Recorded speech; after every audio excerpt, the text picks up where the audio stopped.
గోవింద గోవింద గోవింద గోవింద.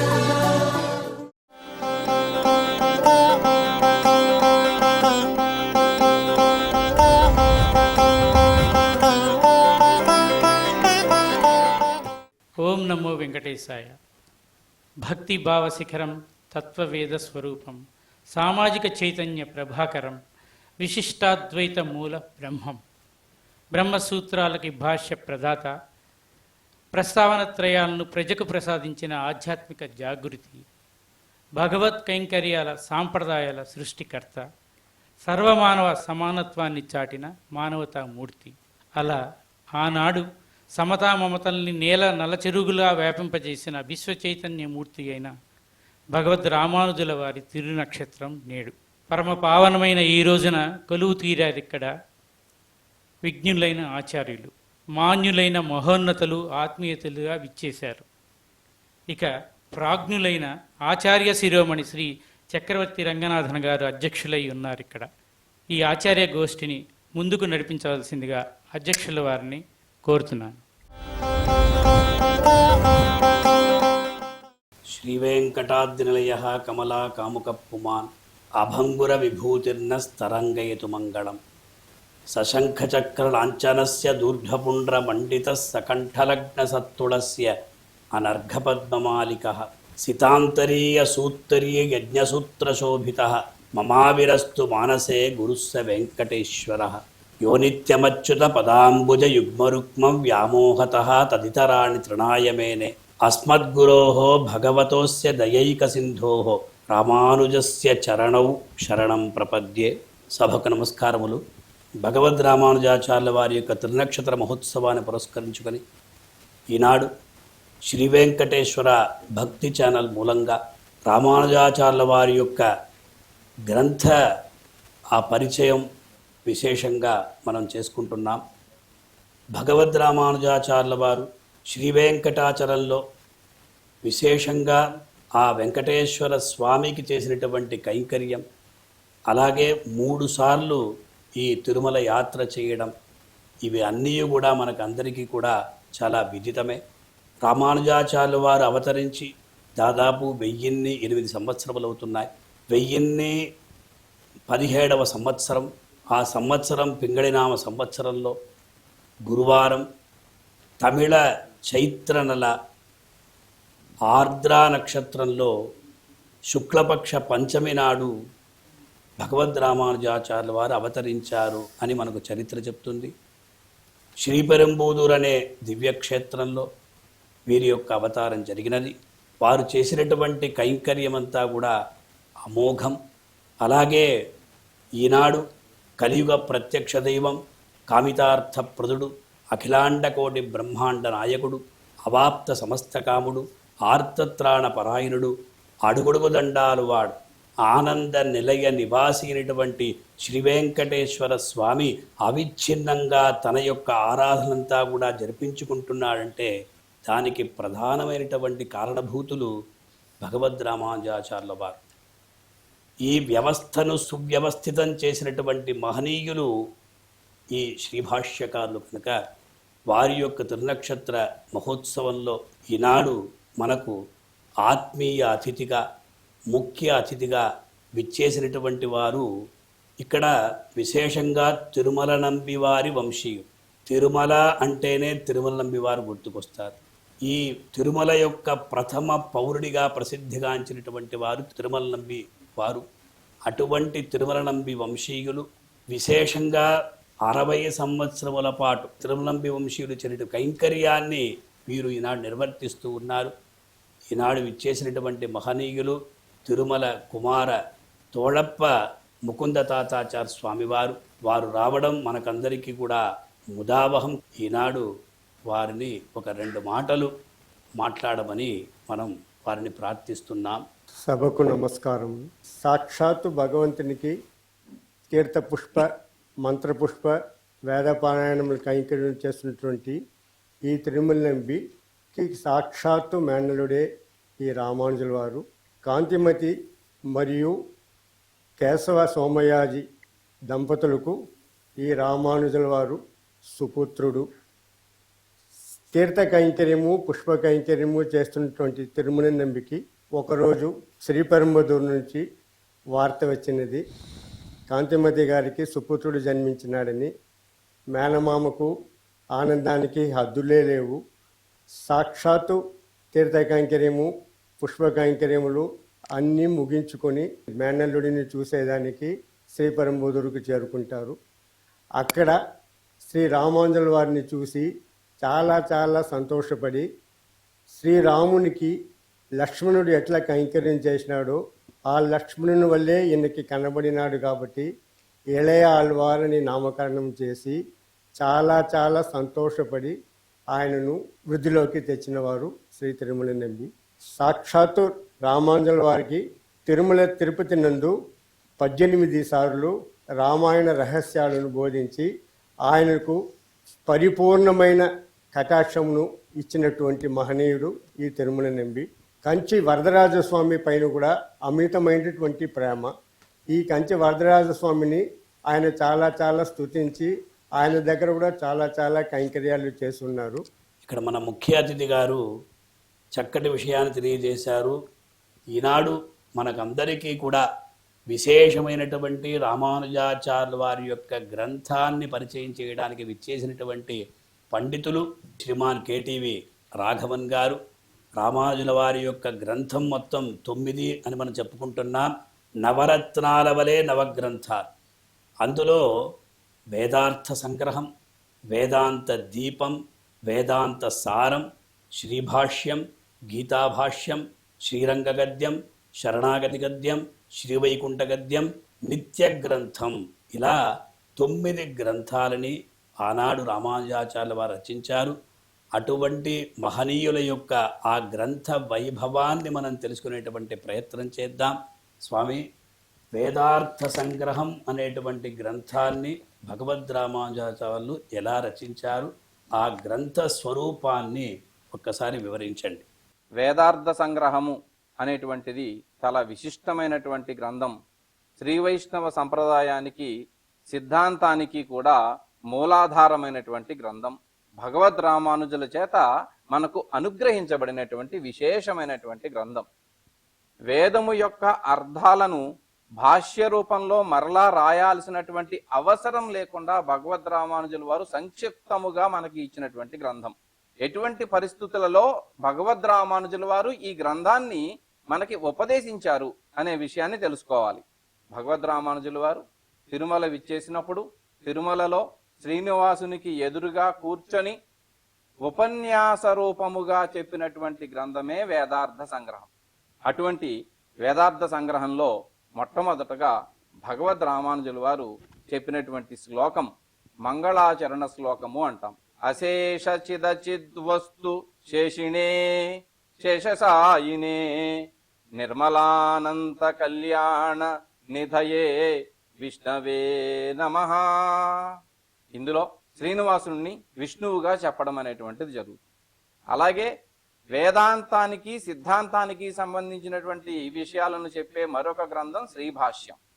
ఈ శ్రీభాష్యం అనేటువంటి గ్రంథాన్ని భగవద్ రామానుజుల వారు శ్రీరంగంలో రంగనాథునికి సాన్నిధ్యంలో కూర్చొని శృతి విదీప్తే బ్రహ్మణి శ్రీనివాసే అంటూ శ్రీనివాసుని స్మరించి వెంకటాచలంలో శ్రీ వెంకటేశ్వర స్వామి వారికి ఎదురుకుండా కూర్చుని ఉపన్యాస రూపంలో చెబుతూ ఇక్కడ నిర్మలానంత కళ్యాణ నదయే విష్ణవే నమః అని అంటూ ఆయన శయనించి ఉండేటి రూపముగా శేషినే శేషసాయినే అని చెబుతూ ఆయన యొక్క శేషత్వాన్ని, ఆయన శేషశయ్యి మీద పవళించి ఉండేవాడు అనే మాటను చెబుతున్నారు.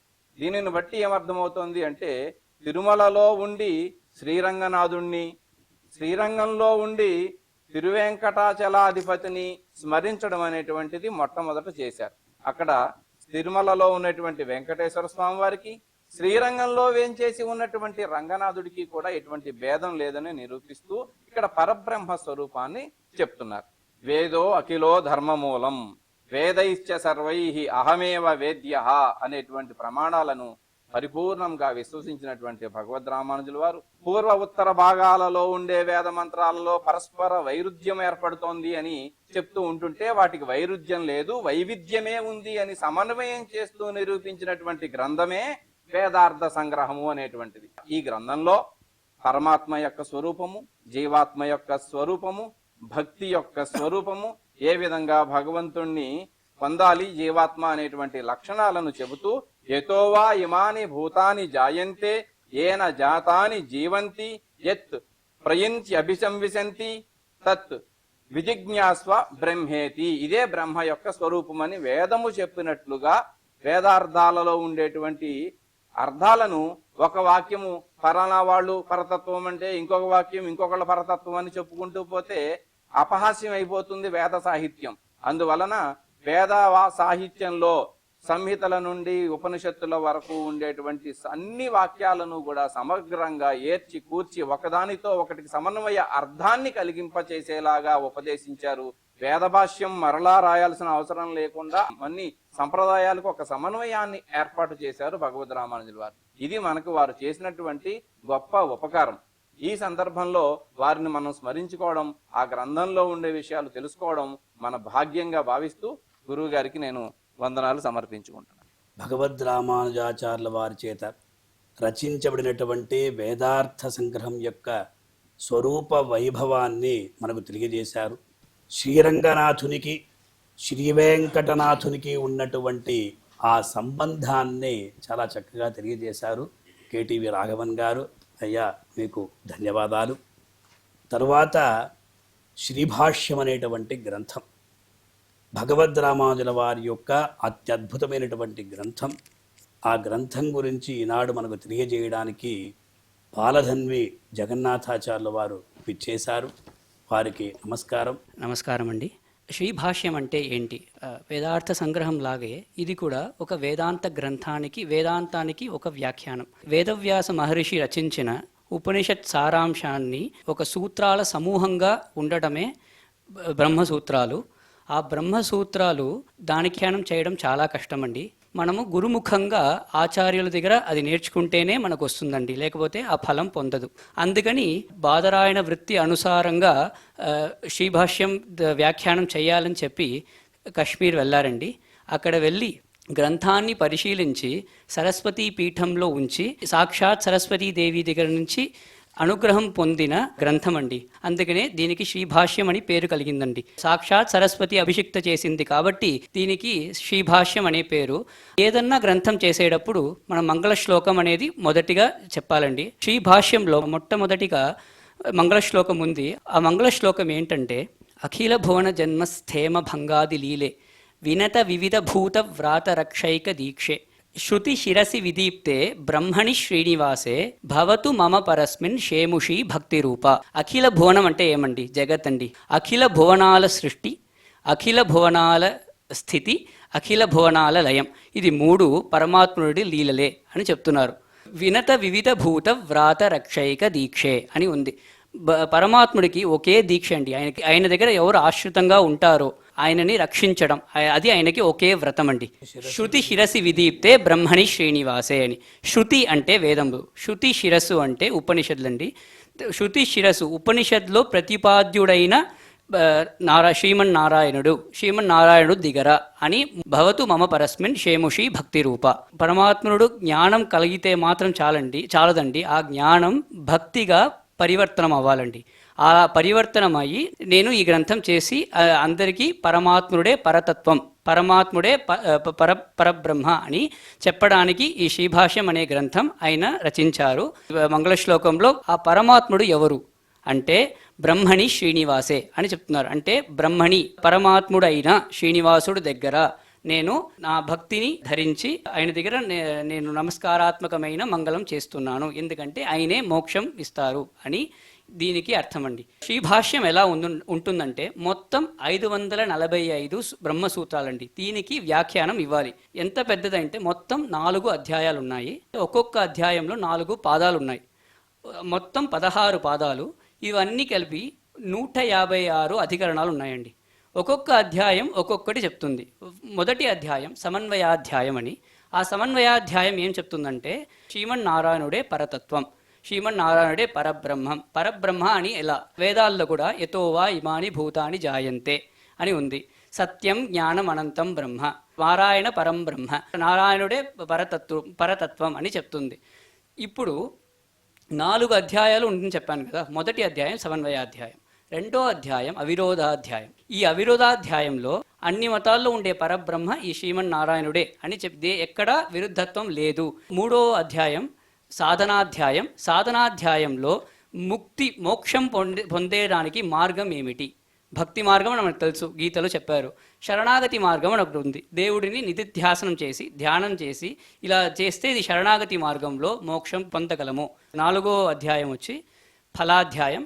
ఫలాధ్యాయంలో శరణాగతి మార్గంలో మోక్షం పొందిన తర్వాత భగవంతుని నిత్య సేవ ఎలా ఉంటుంది, ఎలా చెయ్యాలి, ఇవన్నీ గురుముఖంగా మనం నేర్చుకొని ఇవన్నీ కలిపి మనకి ఒకే విషయం చెప్తుంది. ఏమిటంటే శ్రీమన్నారాయణుడే పరతత్వం, శ్రీమన్నారాయణుడే పరబ్రహ్మ అని.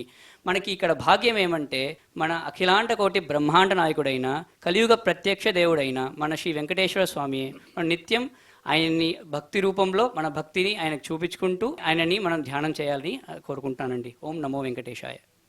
జగన్నాథాచార్య స్వామి వారు శ్రీభాష్యం యొక్క స్వరూపాన్ని ఎంతో చక్కగా వివరించారు.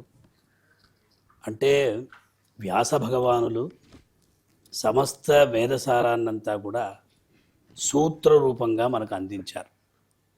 సూత్ర రూపం అంటే ఒకే వాక్యం ఉంటుంది. ఆ వాక్యం ద్వారా మనకు ఏమీ అర్థం కాదు. అందువల్ల దానికి భాష్యం వివరణ కావాలి. అచ్చట మతత్రయాచారులందరూ కూడా చక్కటి వ్యాఖ్యానాన్ని మనకు అందించారు. వేదాంత దీపం అనే గ్రంథంలో ఉన్నటువంటి వైభవాన్ని తెలియజేయడానికి మనకు ఈనాడు శ్రీమాన్ పిటిజి రంగరామానుజాచార్య గారు విచ్చేశారు. వారిని కోరుకుంటున్నాం. ఈనాడు భగవద్ రామానుజుల యొక్క తిరునక్షత్ర సందర్భంగా ఏర్పాటు చేయబడినటువంటి ఈ గోష్ఠిలో వేదాంత దీప గ్రంథం గురించి మనం స్మరించుకుందాం. భగవద్ రామానుజుల వారు ఆసేతు హిమాచలం పరమాత్మతత్వాన్ని నిరూపించడం కోసం వారు ఆసేతు హిమాచలం పర్యటించి పరతత్వం శ్రీమన్నారాయణుడు అని నిరూపించారు. నవరత్నముల రూపంలో 9 గ్రంథాలను అనుగ్రహించారు. వాటిలో ప్రధానమైనటువంటి నవరత్నాలలో వారి యొక్క రచనలో ప్రధానమైనటువంటి 3వదైనటువంటిది ఈ వేదాంత దీపం అనేటటువంటిది. వేదార్థ సంగ్రహాన్ని తిరుమలలో అనుగ్రహించారు. శ్రీభాష్యాన్ని శ్రీరంగనాథుని సన్నిధిలో అనుగ్రహించారు. అదేవిధంగా ఈ వేదాంత దీపాన్ని కూడా అక్కడనే అనుగ్రహించారు. ఏమిటి వేదాంత దీపంలో గొప్పతనం అంటే శ్రీభాష్య దివ్య ప్రబంధం అనేటటువంటిది జగత్ ప్రసిద్ధమైనటువంటిది. 18వదైనటువంటి విశిష్టాద్వైత సిద్ధాంతాన్ని లోకానికి తెలియజేయటం కోసం ఈ శ్రీభాష్యాన్ని అనుగ్రహించారు. సాక్షాత్తుగా సరస్వతీదేవి తద్భాష్యం సత్యభాష్యకృత్ సవై భాష్యకార అని శ్రీభాష్యాన్ని కీర్తించింది.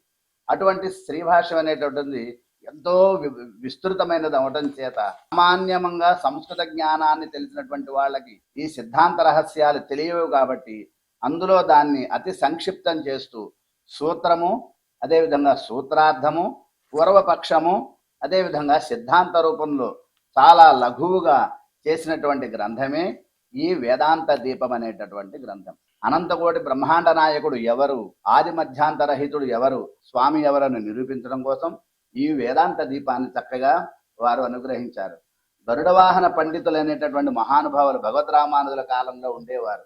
వారు దివ్యసూరి చరితం అనే ప్రబంధంలో ఈ వేదాంత దీప గ్రంథాన్ని రామానుజుల వారి యొక్క వైభవానికి తార్కాణంగా అనుగ్రహించారు అని చెప్తారు. 18 ప్రకరణములుగా ఆ ప్రబంధాన్ని రచించి శ్లోక రూపంగా ఉంటుంది. అందులో 18వ శ్లోకంలో ఆ విషయాన్ని తెలియజేశారు. అదేవిధంగా ఈ వేదాంత దీపానికి అనేక భాషలలో మహానుభావులు ఎన్నో రకాలైనటువంటి వ్యాఖ్యానాలను అనుగ్రహించారు. ఏమిటి వేదాంత దీపంలో చెప్పబడిన రహస్యం అంటే ఆ మొదటి శ్లోకంలో మనకి శ్రీయకాంతోనంతో వరగుణ గణైకాస్పద వపు హతాశేషావద్యం పరమగతపదో వాంగ్మనసయో.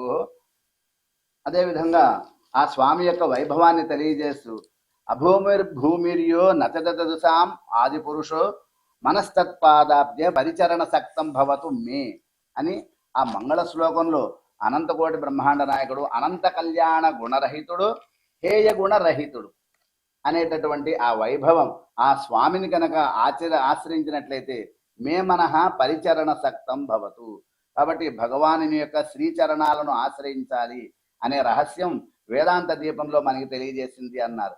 భగవద్ రామానుజులు వేదాంత దీపం ప్రారంభిస్తూ ప్రణమ్య శిరసాచార్యాన్ తదాదిష్టేన వర్త్మన.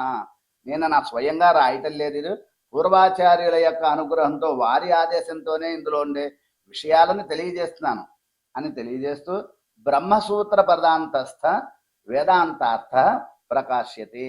ప్రకాశ్యతే అని ఆత్మనేపది, నేను స్వయంగా చేయటం లేదు, నా చేత చేయబడుతోంది అని చెప్పడం వారి యొక్క వైభవానికి నిదర్శనం అంటారు. ఇది మొత్తం వేదాంత దీపం కూడా శ్రీభాష్యంలో చెప్పబడిన బ్రహ్మసూత్రాలకు చెప్పబడినటువంటి 545 సూత్రాలతో కూడినటువంటిది.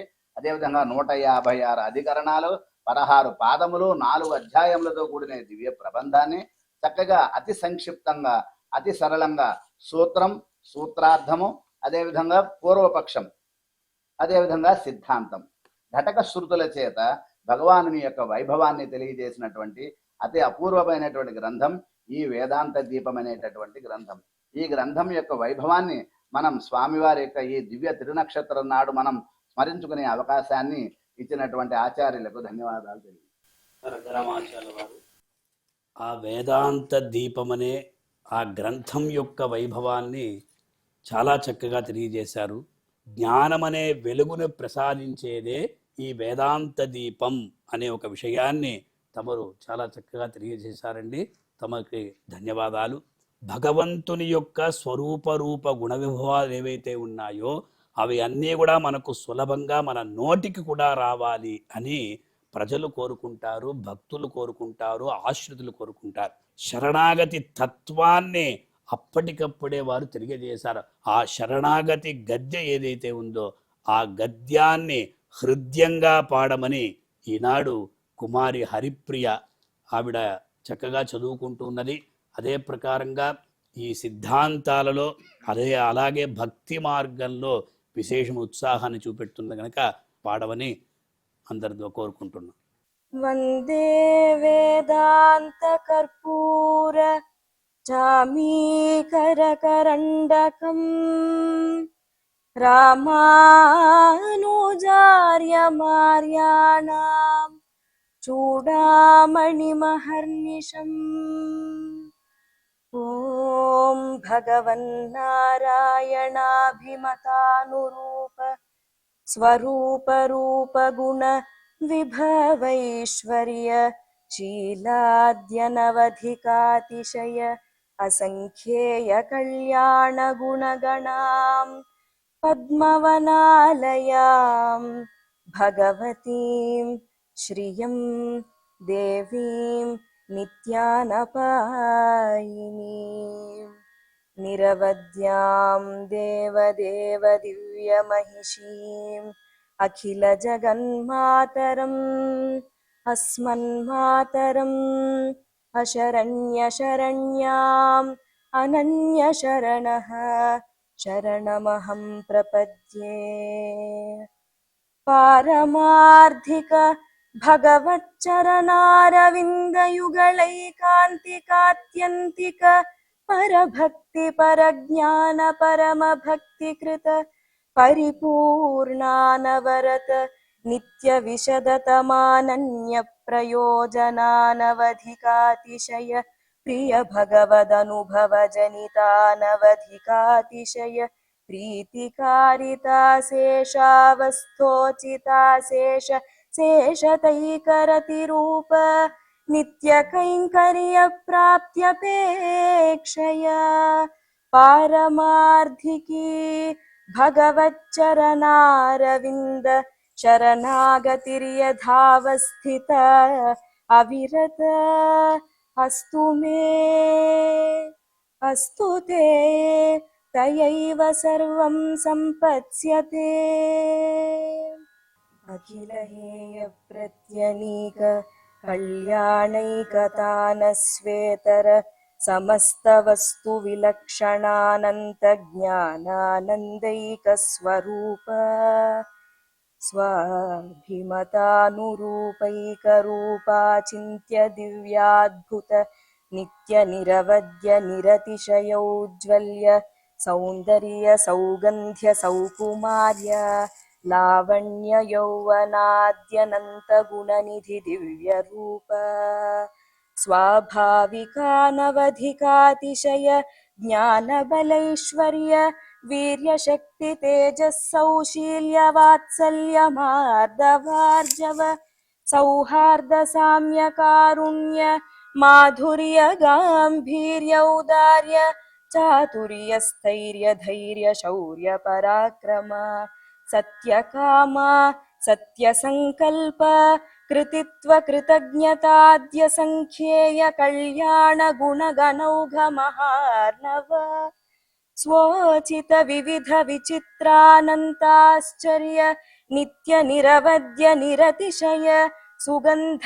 निरतिशय सुखस्पर्श निरतिशय औज्ज्वल्य किरीट मकुट चूडावतंस मकर कुण्डल ग्रैवेयकहार केयूर कटक श्रीवत्स कौस्तुभ मुक्ता दामोदर बन्धन पीताम्बर काञ्ची गुण नूपुराद्य परिमित दिव्य भूषण स्वानुरूपा चिन्त्य शक्ति शंख चक्र गदासि शार्ङ्गाद्य संख्येय नित्य निरवध्य निरतिशय कल्याण दिव्यायुधा स्वाभिमत नित्य निरवध्यानुरूप स्वरूप रूप गुण विभवैश्वर्य शीलाद्य नवधिकातिशया संख्येय कल्याण गुणगण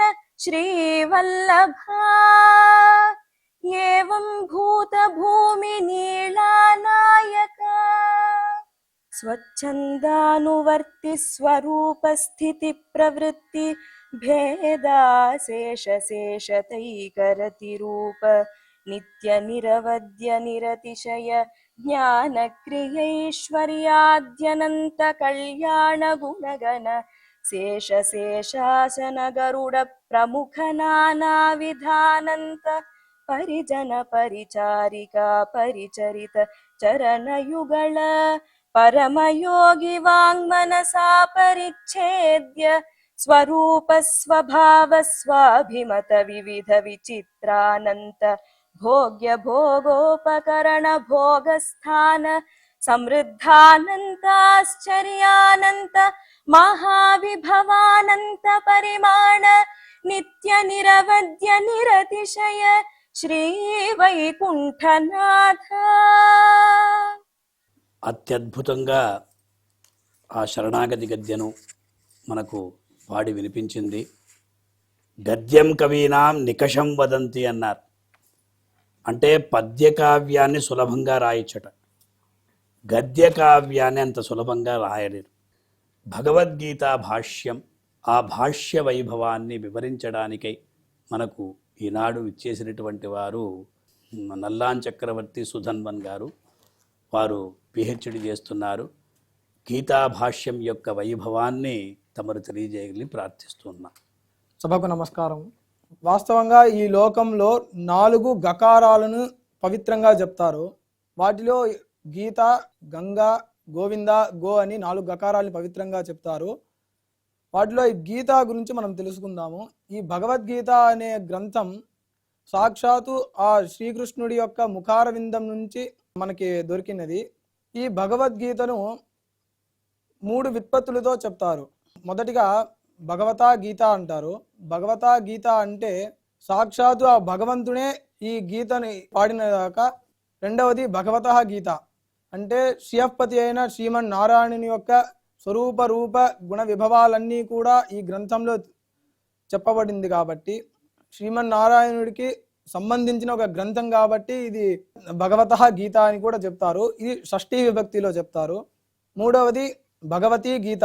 భగవతి అంటే పరమ పవిత్రమైనటువంటి ఒక గీత. ఇది ఈ భగవద్గీత అనేది ఒక 700 శ్లోకాలతో కూడినటువంటి ఒక అద్భుతమైన ఒక గ్రంథము.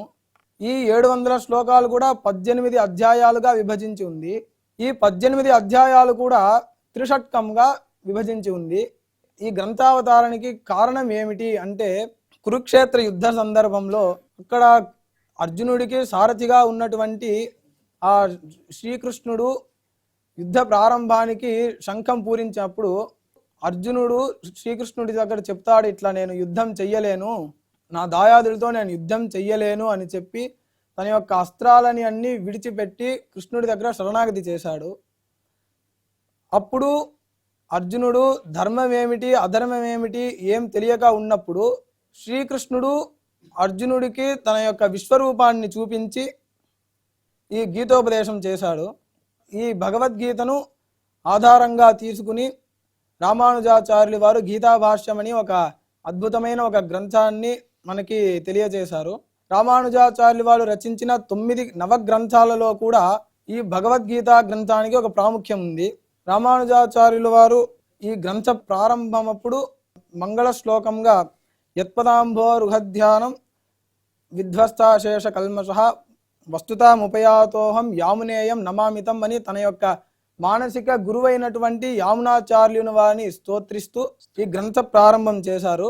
భగవద్గీతలో చెప్పబడినటువంటి సకల వైశిష్ట్యాలని విశేషాలని అన్నీ కూడా మనకి సులభంగా అర్థమయ్యేటట్టు ఈ గ్రంథంలో ఆయన తెలియజేశారు.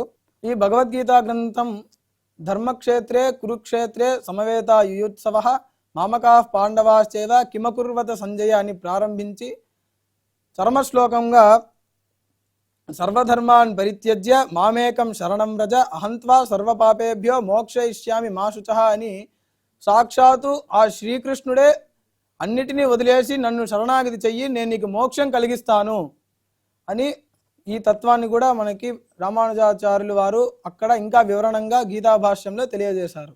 ఓం నమో వెంకటేశాయ. గీతాభాష్యం భగవద్ రామానుజాచార్యుల వారి యొక్క అద్భుతమైనటువంటి గ్రంథం. మనం చేసేటువంటి ప్రతి కర్మ కూడా భగవదర్పితం చెయ్యాలి అని భగవద్ రామానుజుల వారు గీతాభాష్యంలో ఎంతో చక్కగా చెప్పారు. కనుక అటువంటి ఆ గీతాభాష్యం యొక్క వైభవాన్ని తెలియజేసినటువంటి శ్రీమాన్ సుధన్వన్ గారికి ధన్యవాదాలు. దాని తర్వాత మనకందరికీ కూడా 108 దివ్య తిరుపతులు ఏమని తెలుస్తుంది. ఆ 108 దివ్య తిరుపతుల్లో మొట్టమొదటి దివ్యదేశం శ్రీరంగం, అంటే రంగనాథస్వామి. మనకు వెంకటాచలంలో అలా మహద్వారం దాటి వెళ్ళిన తర్వాత రంగనాయకుల మండపం ఒకటి ఉంటుంది. ఎన్నో సంవత్సరాలు శ్రీరంగనాథ స్వామి వారు ఇక్కడ వేంచేసి ఉండి పూజలు అందుకున్నాడు. భగవద్ రామానుజుల వారికి ఆ దైవం అంటే రంగనాథుడు సర్వస్వం. అత్రైవ శ్రీరంగే సుఖమాస్వ అని చెప్పారు. అటువంటి ఆ శ్రీరంగ గద్యాన్ని భగవదర్పితం చేశారు భగవద్ రామానుజాచార్యుల వారు. ఆ ఎటువంటి శ్రీరంగం, ఆ రంగం అంటేనే చాలు అందరి యొక్క అంతరంగం పులకితమవుతుంది. అటువంటి శ్రీరంగ గద్య వైభవాన్ని మనకు తెలియజేయడానికి విచ్చేశారు భాగవతాది ప్రవచనకర్త శ్రీమాన్ శేషాచార్యుల వారు. భాగవతోత్తములకు గురువులకు అందరికీ ప్రణమిల్లుతూ చిదచిత్ పరతత్వానాం తత్వయాథాత్మ్య వేదినే రామానుజాయ మునయే నమో మమ గరీయసే. భగవంతుని యొక్క స్వరూపాన్ని అందరికీ తెలిసే విధంగా, విదితమయ్యే విధంగా, అలాగే భగవంతుణ్ణి పొందడానికి కావలసినటువంటి సాధన ఏమిటి ఆ విషయాన్ని, వీటన్నింటినీ కూడా కరతలామలకంలాగా అరచేతిలో ఉసిరికాయని మనం ఎంత తేలిగ్గా చూస్తామో అంత తేలికగా పరమాత్మను పొందేటువంటి ఉపాయాన్ని అనుగ్రహించినటువంటి వారు ఆచార్యులు భగవద్ రామానుజులు. ఏకాగ్రత నిలబడాలి మనకి భగవంతుణ్ణి పొందాలంటే. ఆ ఏకాగ్రత ఎలా నిలబడుతుంది సాధకునకు అన్న విషయాన్ని స్పష్టంగా కళ్ళకి కట్టినట్లుగా ఆ పరమాత్మను మనకు విశేషంగా దర్శింపజేసేటువంటి సామర్థ్యం భగవద్ రామానుజుల వారి యొక్క పద గుంభనంలో ఎంతో స్పష్టంగా గోచరిస్తూ ఉంటుంది. వారి ఆశయం ఒకటే, అందరూ ముక్తులు కావాలి, భగవద్ అనుగ్రహాన్ని, శ్రీమన్నారాయణుని యొక్క అపారమైనటువంటి కారుణ్యాన్ని సముపార్జించుకోవాలి అనేటువంటి సత్సంకల్పంతో ఆచార్యుల వారు మనకి ఈ గద్యములను అనుగ్రహించారు. అందులో శ్రీరంగ గద్యం అనేది ఆ రంగనాథస్వామి వారి యొక్క దివ్య వైభవాన్ని మనకు చక్కగా తెలియజేస్తూ ఉన్నది. మనకు లోకంలో కనిపించేవన్నీ కూడా భ్రమని కలిగిస్తూ ఉంటాయి, భగవంతుని పట్ల ఉన్నటువంటి ఏకాగ్రతని పోగొడుతూ ఉంటాయి. ఆ మాయలో పడినప్పుడు మనం భగవంతుణ్ణి మర్చిపోతాం. మరి ఆ మాయ ఎవరు కల్పిస్తున్నారు అంటే పరమాత్ముడే కలిగిస్తున్నాడు. స్వామి, నాకైతే నీకు కింకరుణ్ణై సేవ చేసుకోవాలనే కోరిక చాలా ఉంది, నీ దగ్గరకు రావాలని ఉంది. నీ సేవ తప్ప నాకేమీ వద్దు. ఇతరానపేక్షంగా పరమ కరుణా సముద్రుడమైనటువంటి నీ సన్నిధికి వచ్చేటువంటి ఆ భాగ్యాన్ని నాకు కలిగించాలి. కానీ నేను అల్పుణ్ణి. ఎందువల్లంటే నేను మాయకి లోనైనటువంటి వాణ్ణి. నీవు మాయను అతిక్రమించి ఉన్నటువంటి వాడవు. నిన్ను చేరేటువంటి అర్హత నాకు ఏమాత్రమూ లేదు. నీవు ఎంత గొప్ప గుణాలు కలిగినటువంటి వాడివి. జ్ఞానబల ఐశ్వర్య వీర్య శక్తి తేజ సౌశీల్య వాత్సల్య అని వర్ణిస్తూ ఇటువంటి అమానుషమైనటువంటి చక్కని దివ్య గుణ గణములతో నిండినటువంటి వాడివయ్యా స్వామి నువ్వు. మరి నేనెలాంటి వాడిని అంటే తిలతైలవత్ దారువన్నివత్, నువ్వులలో నూనె దాగి ఉంటుంది. అలాగే దారువు అంటే చెక్కలో వన్హి ఉంటుంది, అగ్ని ఉంటుంది. అలాగే ఈ మానవ రూపాన్ని ధరించినందుకు నాలో అజ్ఞానం అనేది కూడా ఆ దారువులో అగ్నిలాగా, నువ్వుల్లో తైలంలాగా సహజంగా ఉంటుంది. సహజంగా అజ్ఞానంతో కూడినటువంటి నేను ఆ అజ్ఞానాన్ని నశింపజేసేటువంటి జ్ఞాన ఘనస్వరూపుడమైనటువంటి నీ సన్నిధికి రావడానికి నేను అర్హుండేనా? ఆ అర్హత కలగడానికి ఉపాయం ఏమిటి అది కూడా నాకు తెలియదు. ఏదైనా కార్యాన్ని సాధించాలంటే తగిన సాధనాలు కావాలి కదా. ఆ సాధనాలు నా దగ్గర ఉన్నాయా? లేనే లేవు. ఆ సాధనాలు కూడా నువ్వే ఇవ్వాలి. నిన్ను పొందాలనే కోరిక తప్ప నాలో ఇంకే రకమైనటువంటి జ్ఞానము లేదు, సామర్థ్యము లేదు. నేను నీ దగ్గరికి చేరాలనుకుంటే గనక ఆ ఉపాయం కూడా ఎలా పొందాలనేది నువ్వే నాకు ఇవ్వాలయ్యా. భగవత్ ప్రాప్తి కావాలి, భగవత్ ప్రాప్తి ఉపాయం కూడా నీవే నాకు ఇవ్వాలి. ఎందువల్లంటే నేను సామాన్యుణ్ణి. అమర్యాద క్షుద్ర చలమతి అసూయా ప్రసవ భూ కృతఘ్నో దుర్మాని స్మరపరవశో వంచనపర. నీ మీద ప్రేమ ఉంది, పొందాలనుంది, కానీ ఈ మానవ జన్మ పొందినందుకు మర్యాదలు ఎరుగను, నిన్నే విధంగా సేవించాలో తెలియదు. కృతజ్ఞత లేనటువంటి వాణ్ణి, క్షుద్రుణ్ణి, నీచుణ్ణి. ఎప్పుడూ మనస్సు చెలిస్తూ ఉంటుంది. నీవు ఏర్పాటు చేసినటువంటి మాయలోనే నేను తిరిగి అనేక జన్మలను పొందుతూ ఉంటాను. అలా పొందేటువంటి నన్ను ఒక్కసారిగా నీ దగ్గరికి తీసుకువెళ్ళాలంటే నువ్వే నాకు ఉపాయము, నువ్వే నాకు సాధనము. కాబట్టి నీ ఆభిముఖ్యం కావాలి. ఆభిముఖ్యము అంటే భగవంతుడే సంకల్పించుకోవాలి, నేను ఈ చేత నుండి ఉద్ధరిస్తాను అని. అలా ఆ ఉద్ధరణ చెయ్యాలి అనే సంకల్పం నీలో కలిగితేనే కదా నీ మీద నాకు ధ్యాస కలిగేది. నీ మీద ధ్యాస కలగడానికి అనుగుణంగా ఎలా నువ్వు అనుగ్రహిస్తావో నువ్వే చూసుకో. నీ అనుగ్రహాన్ని పొందడానికైతే నేను పాత్రుణ్ణి కాదయ్యా, నా వల్ల కాదు. కానీ నన్ను నీ దగ్గరికి చేర్చుకో, నిన్ను పొందాలనేటువంటి దృష్టి మాత్రం నాకుంది. ఏమయ్యా, ఇంత అసమర్థుండని చెప్తున్నావు కదా, నా దగ్గరకు వస్తానంటున్నావు కదా, నన్నే ఉపాయం చెప్పమంటున్నావు కదా, ఏమిటి నీ ధైర్యం అని అడుగుతావా? హద్దులేనటువంటి కరుణా సముద్రుడవు నువ్వు. అలాగే ప్రణతార్తిహర, ఆశ్రయించినటువంటి వాళ్ళ ఆర్తిని పోగొట్టడానికే కంకణం కట్టుకున్నావు నువ్వు. ఆశ్రిత వాత్సల్యైక మహోదధే, ఆశ్రయించినటువంటి వారిని అనుగ్రహించడంలో నీవు సముద్రుని వంటి వాడవు. అలాంటి నీ కళ్యాణ గుణాలు చూస్తూ ఉంటే భయపడక్కర్లేదు. ఎలాంటి వాడైనా భగవంతుణ్ణి పొందడానికి అర్హుడే అని అర్థమయ్యేలాగా భగవద్ రామానుజుల వారు ఆచార్యుడై మనకు నిజమైనటువంటి జ్ఞానాన్ని ఉపదేశిస్తూ, ఎవ్వరూ భగవంతుణ్ణి పొందడానికి అనర్హులనే వాళ్ళు ఎవరూ లేరు, అందరూ అర్హులే.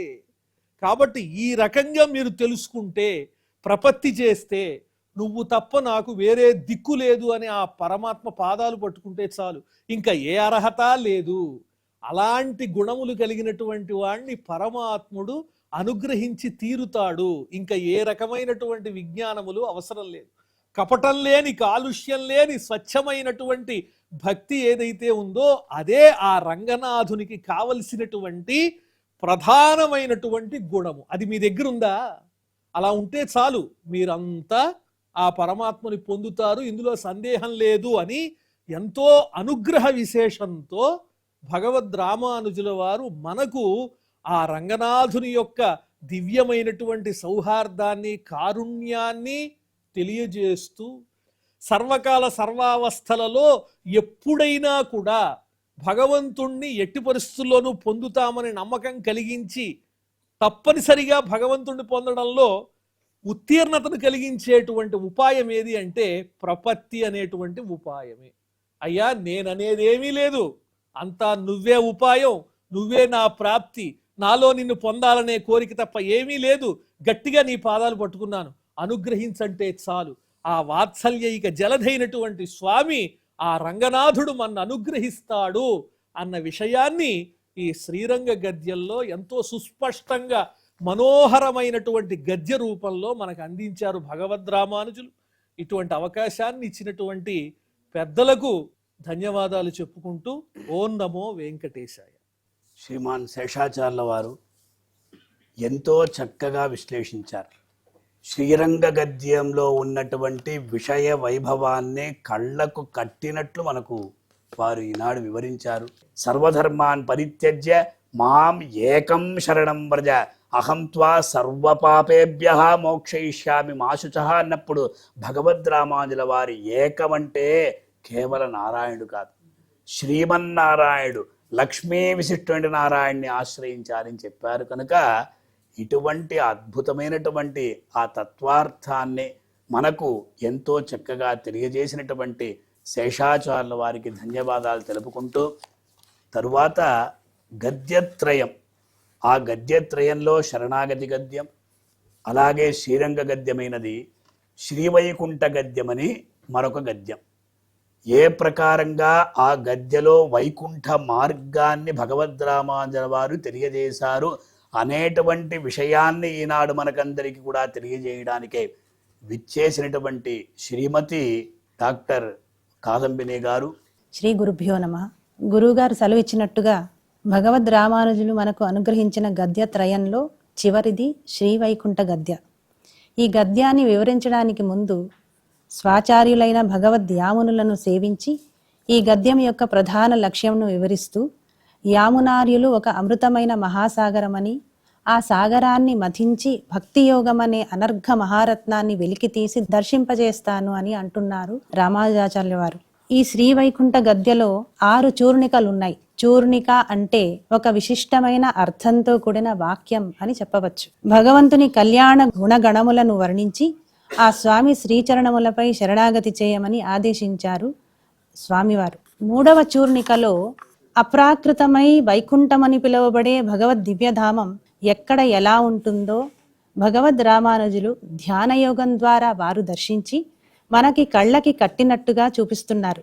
అలాగే 14 బోనాలతో కూడిన బ్రహ్మాండం, దానిపై 10 రెట్లు వ్యాపించి ఉన్న 7 ఆవరణలు, సమస్త కార్యకారణ సమూహం, వీటన్నింటినీ దాటి పరమవ్యోమని పిలువబడే వైకుంఠం అని వైకుంఠానికి ఖచ్చితమైన స్థానాన్ని నిర్దేశిస్తున్నారు.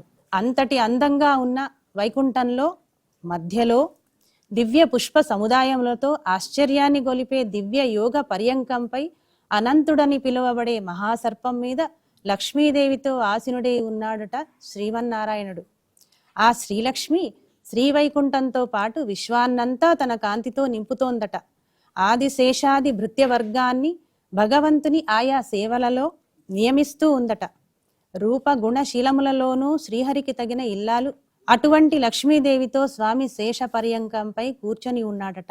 అప్పుడే వికసించిన పద్మాల వంటి కన్నులు కలవాడు, నిర్మల నీలమేఘంతో సమానమైన దేహకాంతి కలవాడు, దేదీప్యమానమైన పీతాంబరమును ధరించినవాడు, నిర్మలమైన శుభ్రమైన చల్లనైన మాణిక్యంతో సమానమైన తన కాంతితో జగత్తునంతా ప్రకాశింపచేస్తున్నవాడు, సహజ సిద్ధమైన నిత్య యవ్వనంతో అపార లావణ్య గుణామృతానికి నెలవైన మహాసముద్రము వంటివాడు, ఎర్రగా మెరుస్తున్న పెదవులపై శుభ్రమైన చిరునవ్వు కలిగినవాడు, మృదువైన చక్కిళ్ళు శంఖంలాంటి అందమైన మెడ కలిగినవాడు, 4 ఆజానుబాహువులతో ప్రకాశించువాడు, దివ్యములైన చక్రాది రేఖలతో అలంకరింపబడిన ఎర్రటి అరచేతులు కలిగిన వాడు, దివ్య అంగుళీయకములతో దివ్య నఖ బృందాలతో ఎర్రబడిన మృదువైన వేళ్లతో ప్రకాశించువాడు, అప్పుడే వికసించిన పద్మముల వంటి పాదద్వంద్వము కలవాడు, మిక్కిలి మనోజ్ఞములైన కిరీటము, మకుటము, మకర కుండలాలు, ముత్యపు సరాలు, బంగారు మొలతాడు, అందెలు మొదలగు వానితో అలంకరింపబడిన వాడు,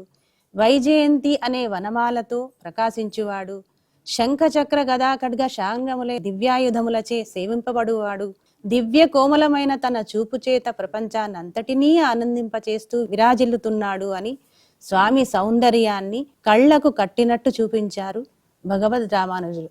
స్వామి దరిచేరి శ్రీమంతమైన అష్టాక్షరి మంత్రాన్ని అనుసంధానము చేస్తూ, స్వామి నీ సేవకై నన్ను పరిగ్రహించు అని యాచిస్తూ నమస్కరించి స్వామికి తాను ఆత్మ నివేదన చెయ్యాలి అని స్వామి సన్నిధిలో ఆచరణ విధానాన్ని కూడా రామానుజుల వారు మనకి ఉపదేశించారు.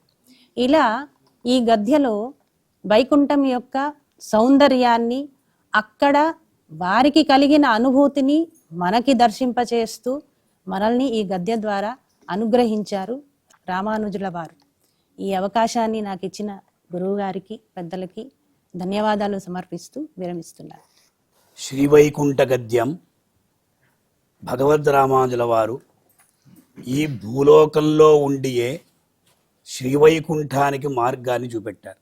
వైకుంఠ గద్యం సంస్కృతమయం.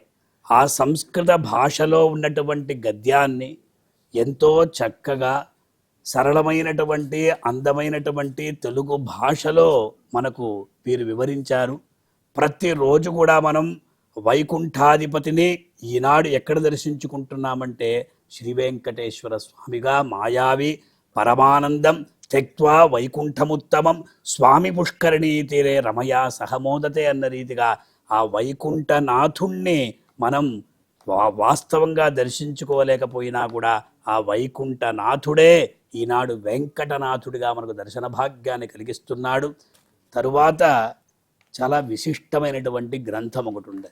అర్చామూర్తిగా ఉన్నటువంటి స్వామిని మనం ఎలా ఆరాధించాలి? వాస్తవంగా చూస్తే అర్చకస్య తపోయోగాత్ అన్న రీతిగా ఆ బింబం ఏదైతే ఉందో, విగ్రహం ఏదైతే ఉందో, ఆ విగ్రహంలో శక్తి ఎప్పుడు వస్తుందంటే ఆరాధన చేత శక్తి వస్తుంది. భగవద్ రామానుజుల వారు నిత్య గ్రంథం అనేటువంటి ఒక గ్రంథం ద్వారా తెలియజేశారు. ఆ నిత్య గ్రంథంలో ఉన్నటువంటి ఆరాధన వైభవాన్ని తెలియజేయడానికి మనకు విచ్చేసినటువంటి మహనీయులు శ్రీమాన్ వేంపల్లి శ్రీనివాస భట్టాచార్యుల వారు. భాష్యకారులైనటువంటి రామానుజాచార్యుల వారు అద్భుతమైనటువంటి గ్రంథాలను 9 రచించారు. చివరిదైనటువంటి ఈ నిత్య గ్రంథం అనేటువంటిది ఎవరైతే ఈ అనుష్ఠానం చేస్తారో వాళ్ళంతా కూడా పరమేకాంతులు అవుతారు అనేటువంటి ఉద్దేశాన్ని వ్యక్తపరుస్తూ స్వామి ప్రథమంలోని మొదటి చరణంగానే ప్రథమేకాంతులు అనుసరించాల్సినటువంటి ఆరాధనా విధానం ఇది అని స్వామివారు వక్కానిస్తూ వచ్చారు. ఆగమాదుల్లో ఉన్నటువంటి ఆహ్నికాల్లో అభిగమనము, ఉపాదానము, ఇజ్జ, స్వాధ్యాయము, యోగము అనేటువంటి పంచకాల ప్రక్రియను, అలాగే బాహ్య ఆరాధనలో ఉన్నటువంటి మంత్రాసనము, స్నానాసనము, అలంకారాసనము, బోధ్యాసనము, పునర్మంత్రాసనము, శయనాసనము అనేటువంటి ఈ యొక్క కైంకర్యాదులు రెండింటినీ కూడా మేళవించి చాలా సులభతరముగా ఆచార్యుల వారు ఈ నిత్య గ్రంథాన్ని రచించారు. బ్రాహ్మీ ముహూర్తంలో లేచి వారు నిత్యానుష్ఠానాదులను, స్నానాధికాలన్నీ ఎలా ముగించుకోవాలి అనేటువంటి దాన్ని కూడా స్వామివారు క్లుప్తంగా వివరిస్తూ వచ్చారు. ఊర్ధ్వపుండ్రధారణ, తరువాత అక్కడ తర్పణాదులు, భగవదర్పితంగా తర్పణం, మొదట శ్రీభూ సమేతమైనటువంటి స్వామివారికి తర్పణము, ఆ తర్వాత ఆధారశక్త్యాది తర్పణము, ఆ తర్వాత పారిషదులకు తర్పణము, పితృతర్పణాదులన్నీ కూడా సమర్పించి అనుష్ఠానాన్ని అక్కడ ముగించుకొని మంచి వస్త్రాలను ధరించి గృహానికి వచ్చి బాహ్యయాగాన్ని అనుసరించాలి అనేటువంటి విధానాన్ని స్వామివారు చాలా వివరముగా సులభతరంగా వివరించి ఉన్నారు. అలాగే ఈ బాహ్యయాగంలో ఎవరైతే స్వామివారి కైంకర్యాన్ని చేయాలనుకుంటారో వాళ్లకు కొన్ని నియమాలను ఆయన సూచించారు. ఎందుకంటే భూతశుద్ధి అనేటువంటిది ఒక విశేషమైనటువంటి ప్రక్రియ. భూతశుద్ధి ఎలా చేయాలనేటువంటి విశేషాన్ని. ఎందుకంటే భగవంతుడి కైంకర్యాన్ని చేయాలి అంటే మనకు యోగ్యత కలగాలి. పంచభూతాత్మకమైనటువంటి ఈ యొక్క దేహాన్ని త్యజించి శుద్ధిపరచుకొని పంచతన్మాత్రలతో కూడినటువంటి ఈ దేహంలో స్వామివారి యొక్క శక్తిని నిక్షేపించుకొని మనము కూడా స్వామి స్వరూపంగానే స్వామి కైంకర్యాన్ని సాధించాలి అనేటువంటిది స్వామివారు ఒక ఉద్దేశంగా ఇక్కడ తెలుస్తుంది.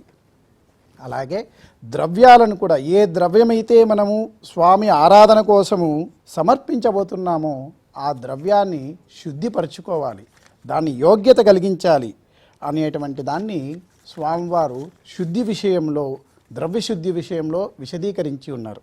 అలాగే మానసికంగా ప్రాణాయామ విధానంతో మనం యొక్క కుండలిని యొక్క సంశోధన అంతా చేసి ఆ విధంగా దైవ పాదాంగుష్టంలో మనం చేరి మళ్ళీ పునర్జన్మ ఎత్తి మనం కైంకర్యాన్ని నిర్వర్తించాల్సి ఉంటుంది అనేటువంటి యొక్క విధానాన్ని, సంహార క్రమము, సృష్టి క్రమము అనేటువంటి విధానంతో స్వామివారు అక్కడ మనకు చాలా చక్కగా వివరించి ఉన్నారు. తర్వాత బాహ్యయాగ విషయానికి వస్తే పాత్రా సాధనం, పంచపాత్రలు ఎలా ఉంచుకోవాలి, ద్రవ్యాలు ఎక్కడ ఉంచుకోవాలి, పూజా సామాగ్రి ఎలా ఉంచుకోవాలి అనేటువంటి దాన్నంతా కూడా వివరంగా చెప్పున్నారు. ఆయా యొక్క ద్రవ్యాలను ఒక్కొక్క పాత్రలో, అర్ఘ్యపాత్రలో ఏ ద్రవ్యం ఉంచాలి, పాద్యపాత్రలో ఏ ద్రవ్యం ఉంచాలి, ఆచమనీయ పాత్రంలో ఏలా లవంగాది ద్రవ్యాలను, సుగంధ ద్రవ్యాలను, స్నానీయ పాత్రంలో శుద్ధోదకాది వీటి పాత్రలలో కూడా ఆ ఏ ద్రవ్యాలను సమర్పించాలి, వాటిలో ఏ దేవతలను ఆహ్వానించాలి అనేటువంటి దాన్ని కూడా స్వామివారు విశదీకరించి ఉన్నారు.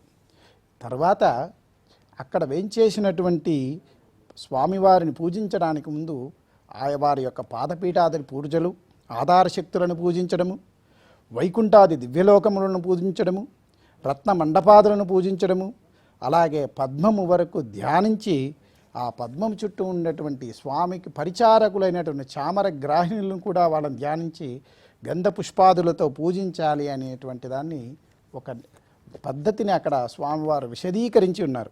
ఇది చాలా రహస్యమైనటువంటి విషయమైనా కూడా సామాన్య భక్తులు కూడా ఇది అనుసరించాలి, ఇది ఉత్కృష్టము అనేటువంటి ముఖ్య ఉద్దేశమే రామానుజుల వారు. అందుకే ఎంతో గోప్యమైనటువంటి రహస్యమైనటువంటి ఈ విషయాలను కూడా తన నిత్య గ్రంథంలో విశదీకరించున్నారు స్వామివారు.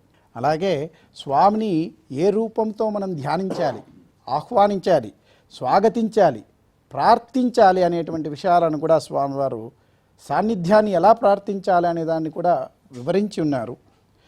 స్వామితో పాటు తన దేవేరులైనటువంటి శ్రీ భూ నీలాదేవేదులను, కిరీటాది ఆభరణములను, చక్రాది ఆయుధాలను, అనంత గరుడ విశ్వక్సేనాది పరివార దేవతలందరినీ కూడా అక్కడ ఆహ్వానించి వాళ్ళను కూడా స్వామితో పాటి పరిచర్యలకు సమాయత్తపరుస్తున్నారు. ఇంకొక విశేషమైనటువంటి దాన్ని ఈ గ్రంథంలో మనం చూసాం. ఏమంటే విశ్వక్సేనుల వారిని ధ్యానించడము, విశేషంగా విశ్వక్సేన పరివారంగా ఆచార్యుల వారు పూజించారు, ధ్యానించారు కూడా. తర్వాత చండాది ద్వారపాలకులను, కుముదాది గణాధిపతులను ధ్యానించాలి అనేటువంటి దాన్ని స్వామివారు చేశారు. ఆ తర్వాత అర్ఘ్యపాధ్యాది ఆచమనాదులన్నీ కూడా సమర్పించాలి. దీంట్లో ఒక విశేషం ఏమంటే మనం ఎలా కైంకర్యం చేస్తున్నాం భగవంతుణ్ణి అనేటువంటి దాన్ని స్వామి ఉద్దేశం ఎలా ఉందంటే, స్వామివారు ప్రత్యక్షంగా వెంచేసి ఉన్నారు ఇక్కడ.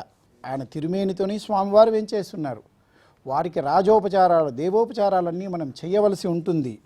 కాబట్టి దానికి వివరిస్తూ మంత్రాసనము, స్నానాసనము, యశోద ఎలా తన కుమారుడికి స్నానాన్ని చేయిస్తుందో అలాగా భక్తులు కూడా స్నానాన్ని ఆచరింపజేయాలి స్వామికి అనేటువంటి ఉద్దేశంతో స్నానాసనాన్ని, ఒక భార్య తన భర్తకు ఎలా అలంకారం చేస్తుందో అలా అలంకారాన్ని అలంకారాసనంలో, ఒక తల్లి తన బిడ్డకు ఎలా గోరుముద్దలతో తినిపిస్తుందో అంత ప్రేమగా స్వామికి భోజ్యాసనాన్ని కూడా సమర్పించాలి అనేటువంటి ఉద్దేశాన్ని స్వామివారు అక్కడ చక్కగా వివరిస్తున్నారు. అంతేకాకుండా స్వామివారి ఎన్నో ఉపచారాదులైనటువంటి గంధ పుష్ప ధూప దీప మధుపర్కాదులన్నింటినీ కూడా, ముఖవాస తాంబూలము, ఇటువంటివన్నీ కూడా స్వామివారికి సమర్పించాలి. ఇంకొక విశేషం ఏమంటే శాస్త్ర విరుద్ధము కానిటువంటి ఏ పదార్థానైనా స్వామికి సమర్పించుకోవచ్చు అనేటువంటి దాన్ని స్వామివారు వక్కానిస్తున్నారు. ఆ తర్వాత మంగళ నీరాజనము వైష్ణవ గోష్ఠితో సహా అందరూ కలిసి తీర్థప్రసాదాదులన్నీ కూడా స్వీకరించాలి. ఆయా సందర్భానుసారంగా మూలమంత్ర జపానుష్ఠానము గోష్ఠి అనేటువంటిది ఖచ్చితంగా ఉండాలి అనేటువంటిది అక్కడ తెలుస్తుంది. సాయంకాలం మరి పునర్మంత్రాసనము, రాత్రి శయనాసనంతో భగవదర్పితమైనటువంటి ఈ గంధ పుష్పాదులన్నీ కూడా విశ్వక్సేనుల వారికి సమర్పించి ఆ తర్వాత ఆల్వార ఆచార్యులకు అందరికీ సమర్పించి ఆచార్యులందరూ కూడా స్వీకరించాలి అనేటువంటి దాన్ని చెబుతూ ఉంటారు స్వామివారు.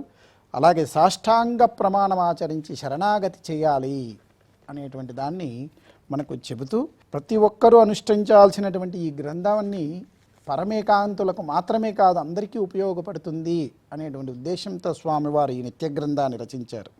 అద్భుతమైనటువంటిది, అనంత ఫలమైనటువంటిది, ఆనందమయమైనటువంటిది, భక్తి ముక్తి కలిగినటువంటిది భగవతారాధనను మనకు ఆచార్యుల వారు అందించారు. దాన్ని అందరూ కూడా మనము పాటిద్దాం. నమో రామానుజాయ. శ్రీమాన్ శ్రీనివాసాచార్యుల వారు ఒక క్రమంతో షడాసనాలు ఉంటాయని, ఆ మంత్రాసనమని, స్నానాసనమని, అలంకారాసనమని, భోజ్యాసనమని, పునర్మంత్రాసనమని, పర్యంకాసనమని మనం ఎలాగైతే ప్రతిరోజు ఒక బిడ్డను మేల్కొలిపి రాత్రి పడుకోబెట్టేంత వరకు ఏ ప్రకారంగా ఉపచారాలు చేస్తామో అలాగే ఆ భగవంతుణ్ణి కూడా ఈ ప్రకారంగా ఉపచారాలతో ఆరాధించాలి అనేటువంటి అద్భుతమైన విషయాన్ని తెలియజేసినటువంటి శ్రీనివాసాచార్యుల వారికి ధన్యవాదాలు తెలుపుకుంటున్నాం. భగవద్ రామానుజ వైభవం ఒక అద్భుతమైనటువంటి కార్యక్రమం. వాస్తవంగా మనం తిరుమల క్షేత్రానికి వెళ్ళి రామానుజుల వారిని దర్శించుకున్న సందర్భంలో వేదాంత దేశికుల వారి యొక్క స్తోత్రం గుర్తుకొస్తున్నది. అందులో యతిరాజ సప్తతిలో ఉద్గృహ్ణతి ఉపనిషత్సు నిగూఢమర్థం చిత్తే నివేశయితుం అల్పధియాం స్వయన్నః పశ్యేమ లక్ష్మణమునే ప్రతిపన్నహస్తాం ఉన్నిద్ర పద్మసుభగాం ఉపదేశముద్రాం. అంటే తిరుమల క్షేత్రంలో భగవద్ రామానుజుల ఉపదేశముద్రతో మూలవర్లు ఉత్సవర్లు కూడా వేయించేసి ఉంటారు. ఒక్కసారి దర్శించుకోండి. అప్పుడు ఈ 3 వేళ్ళు ఇలా ఉంటాయి. అలాగే చూపుడు వేలు, అదే ప్రకారంగా బొటన వేలు, ఈ 2 ఇలా ఉంటాయి. ఈ 3 కూడా కర్మయోగం, జ్ఞానయోగం, భక్తి యోగం. ఈ 3 యోగముల ద్వారా జీవుడు, చూపుడు వేలు జీవతత్వం. అందువల్ల ఈ జీవుడు అనేటువంటి అతను అంగుష్ఠమాత్రుడైనటువంటి పరమాత్మని చేరుకోగలడు అనేటువంటి ఉపదేశాన్ని భగవద్ రామానుజుల వారు అక్కడ ఇచ్చేటట్టు, మనకందరూ ఉపదేశించేటట్టు రామానుజుల వారి యొక్క విగ్రహం వెలసి ఉంటుంది. అలాగే భగవద్ రామానుజుల వారి సంబంధం పొందినటువంటి, అంటే తిరుముడి సంబంధం, తిరువడి సంబంధం అంటారు. ఆచార్యులు ధన్యులు, శిష్యులు కూడా ధన్యులు అని ఎంతో చక్కగా తెలియజేస్తున్నారు. ఉడయవర్లు, ఎంబెరుమానార్, పంచాచార్య పదాశ్రయ, శ్రీభాష్యకారులు, రామానుజాచార్యులు అని అనేక పేర్లతో మనకందరికీ కూడా జగదాచార్యులుగా విచ్చేసేటువంటి భగవద్ రామానుజుల వారి యొక్క వైభవ కార్యక్రమం.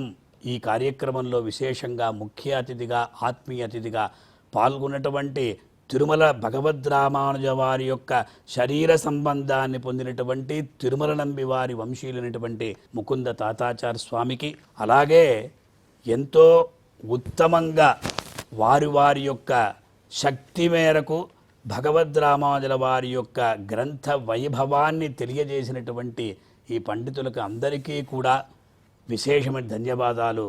ఇలాంటి ఆళ్వార్ల, ఆచార్యుల యొక్క వైభవాన్ని తెలుసుకునేటువంటి రీతిలో మరో కార్యక్రమంలో మనం అందరం కూడా కలుసుకుంటాం. ఓం నమో వెంకటేశాయ.